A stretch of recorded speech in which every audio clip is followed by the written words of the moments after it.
top story is the breaking news right now out of Los Angeles. LA streets are quiet, but several locations saw this: protesters clashing with police. Then the National Guard was deployed, and that increased tensions. Demonstrations over ICE raids from Friday sparked a weekend of escalating confrontations. Now, a key moment in all of this was President Trump's decision to authorize the deployment of 2,000 National Guard troops, even though no request was made by Governor Gavin Newsom. In fact, he wants the president to reverse the move. The Guard arrived on scene Sunday to protect federal facilities. LA's chief of police said at least 39 people were arrested. Now, large-scale protests sprouted up across LA County, and video captured by CBS News Los Angeles shows law enforcement and later National Guard members utilizing non-lethal rounds and what appeared to be tear gas against these crowds. Now, last night, President Trump directed the DHS and the Secretary of Defense to, quote, take all such action necessary to liberate Los Angeles. Hours later, the president advocated for more National Guard units, saying right here what you see on your screen, quote, looking really bad in LA, and in all caps there, bring in the troops. Los Angeles Mayor Karen Bass said the administration's actions are only making matters worse. Our city is trying to heal. Our city is trying to rebuild. Our city does not need to be torn apart with a provocative measure from the federal government.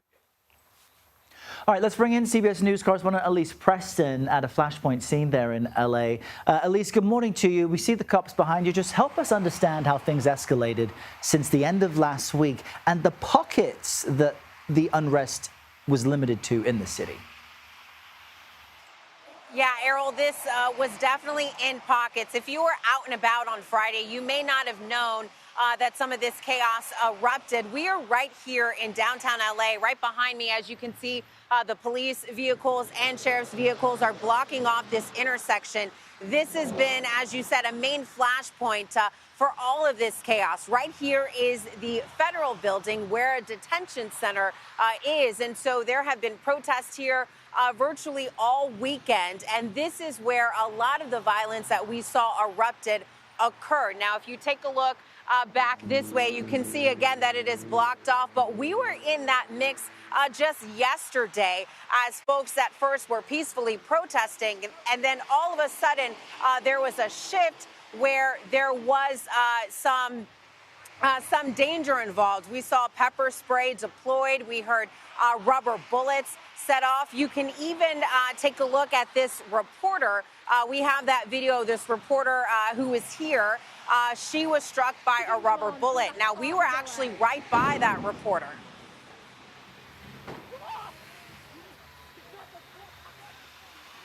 Yeah, Elise, but just looking at that footage, the reporter from News 9 and reacting to being shot with a rubber bullet at very close range.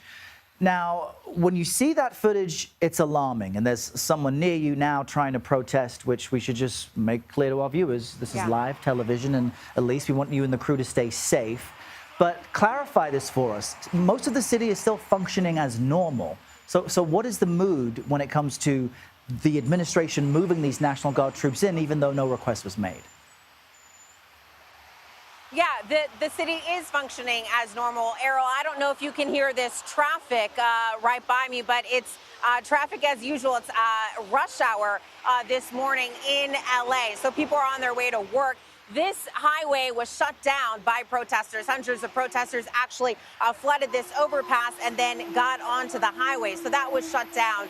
As far as the mood, again, it's in pockets. In other parts of LA, business as usual. People are eating, shopping, but people have largely kind of talked about the disdain that they have for what happened. If you drive around downtown Los Angeles, you can see the graffiti all over buildings. You can see the graffiti all over the overpass. This was not here before these protests started. And so not only are protesters and some Angelenos upset that the National Guardsmen have moved in, but we're also hearing that from politicians. Governor Gavin Newsom tweeting earlier today that he would sue President Trump over these actions. He believes that were done to manufacture chaos.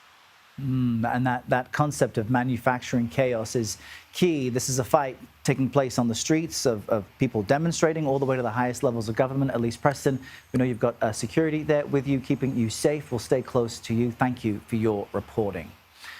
Now, as we mentioned there, California Governor Gavin Newsom says President Trump effectively bypassed him to deploy the National Guard. Newsom says he and the president did speak on the phone Friday after some of the initial protests began. But Newsom says the National Guard was never brought up. But the president says he did warn the California governor. I did call him the other night. I said, look, you got to take care of this. Otherwise, I'm sending in the troops.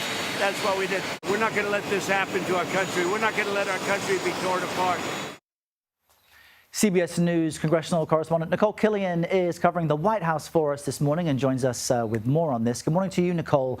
Help us understand the authority that President Trump is using to deploy the National Guard, because when it comes to historical precedents, we've got to go way back. Do we know also if the administration coordinated at all with local officials? Yeah, it doesn't appear so, which is why the governor is threatening to sue the Trump administration over this. But look, the last time the president used this authority bypassing a governor's request to deploy the National Guard, you have to look all the way back to the Civil Rights Movement, the 1965, that Bloody Sunday march in Selma, Alabama. And that was done at the order of then President Lyndon Baines Johnson to protect civil rights demonstrators who were crossing over that Edmund Pettus Bridge. But in this situation, as you mentioned, it does kind of break with that precedent in that typically governor will request the National Guard come in, and that has not occurred in this instance. And now the administration is justifying this action based on something called a Title X authority, which does give the president the authority to kind of bypass the governor, if you will. But again, it is relatively rare to use that type of authority. And it's an important distinction you make, the historical example, those troops called in to protect protesters, demonstrators way back in the 60s. Here, the president using it to protect an ICE facility and federal law enforcement. When it comes to how the nation is looking at the crackdown on illegal immigration, I know that we've got some new CBS News polling taken before the unrest in Los Angeles. But what does it tell us about how the country sees the administration's efforts? Yeah, that's right. And just, to close the loop, too, on that authority, I think the broader question that many people have is whether or not the president will ultimately invoke the Insurrection Act, which is used part and parcel with this Section 10 authority. But as of yet, the president has indicated that he doesn't feel that it meets that bar as of yet, although on social media he has called some of these protesters insurrectionists. So we'll have to see how that plays out. But nonetheless, this comes as our polling shows that for the most part, people do agree with his approach to immigration enforcement, particularly his deportation program, with some 54% approving of the administration's program to deport undocumented immigrants, with 46% disapproving.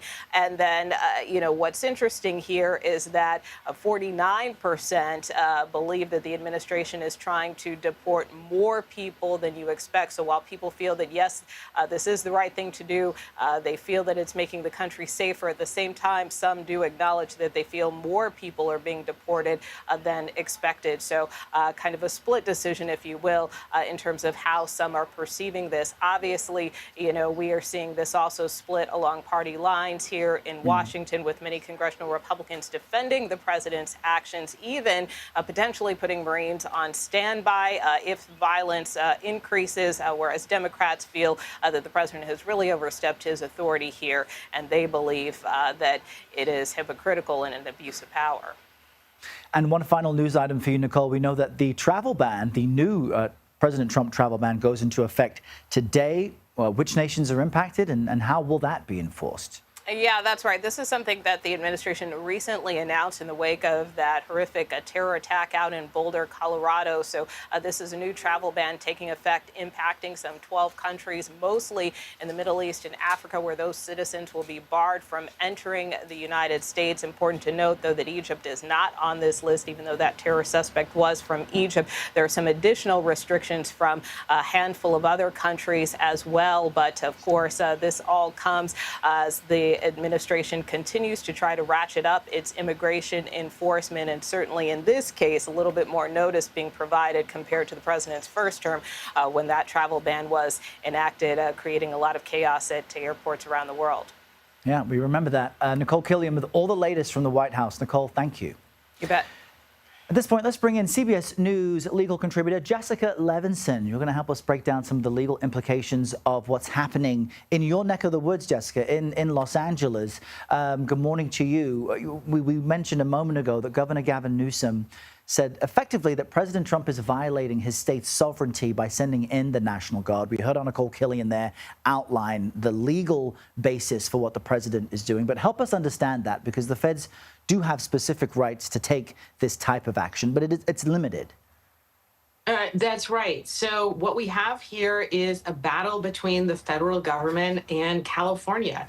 And this is not new. It's playing out in a new arena here. So as Nicole said, there is a federal statute, Title VII, and it does give the president broad authority when the president believes that the prerequisites have been met, essentially that there might be a rebellion or attempted rebellion and that the normal mechanisms are not working. This allows the president to federalize the National Guard. I'm emphasizing here that under Title X, the National Guard cannot act like a domestic law enforcement agency. Instead, the National Guard can only provide support services. They can support and help to protect other federal agents or federal property. They can't start arresting people, for instance. If this escalates and the president decides that he can use his Insurrection Act powers, then you could give the National Guard much more power. They could start acting like ICE officers, for instance, and start arresting people. So where are we right now with respect to the battle between the states and the federal government? Governor Newsom is saying you're invading on state sovereignty. We don't want the National Guard to be federalized. And not only did we not ask, we're actively saying we don't want them here. I will say the argument might be a difficult one given that broad grant of authority from the federal statute.